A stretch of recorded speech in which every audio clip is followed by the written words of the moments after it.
পর্দার thriller cinema এবার বাস্তব হয়ে ধরা দিল চট্টগ্রামে। তবে পার্থক্য একটাই, সিনেমায় পুলিশ আসে সবশেষে, আর এখানে সিনেমা রিলিজ হওয়ার আগেই প্রযুক্তির এক চাঞ্চল্যকর টুইস্টে পরিচালক কাম অভিনেতাকে আস্তানা থেকে গ্রেফতার করেছে পুলিশ।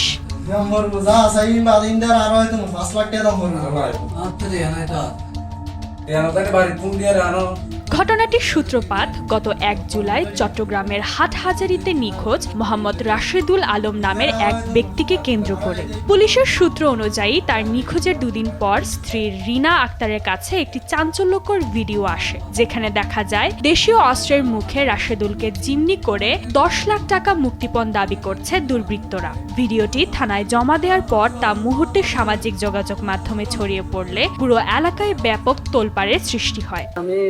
কিছু এখানে ঋণ বাজায় ফেলছি এলাকার মধ্যে আর কি।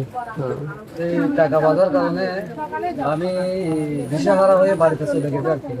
আমাকে কিডন্যাপ করার একটা নাটক চালাইছিল, ওইটা আবার আমাকে বলছে করার জন্য আমিও করছি স্বেচ্ছায় আর কি। এদের কোনো দোষ নেই। স্বেচ্ছায় করার কারণ হচ্ছে এটা যদি লোকে জানে তাহলে আমাকে কি করতে পারে, কি চাপ দেবে না।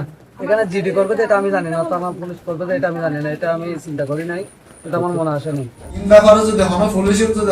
তবে ঘটনাটি খতিয়ে দেখতে মাঠে নামে হাটহাজারী থানা পুলিশ। প্রযুক্তিগত বিশ্লেষণ, ভিডিও যাচাই আর গোয়েন্দা তথ্যের ভিত্তিতে পরবর্তীতে বেরিয়ে আসে আসল সত্য। মূলত পাওনাদারের ঋণের টাকা পরিশোধের চাপ থেকে বাঁচতেই নিজের অপহরণের এই পুরো ছকটি কষেছিলেন রাশেদুল নিজেই।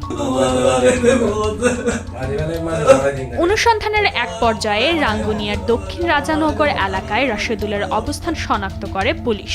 এরপর ৭ জুলাই ভোরে এক অভিযানে উদ্ধার করা হয় আত্মগোপনে থাকা এই ব্যক্তিকে। এই নাটকের নেপথ্যে আর কারা জড়িত তা জানতে জিজ্ঞাসাবাদের জন্য বর্তমানে ২ জনকে হেফাজতে নিয়েছে পুলিশ।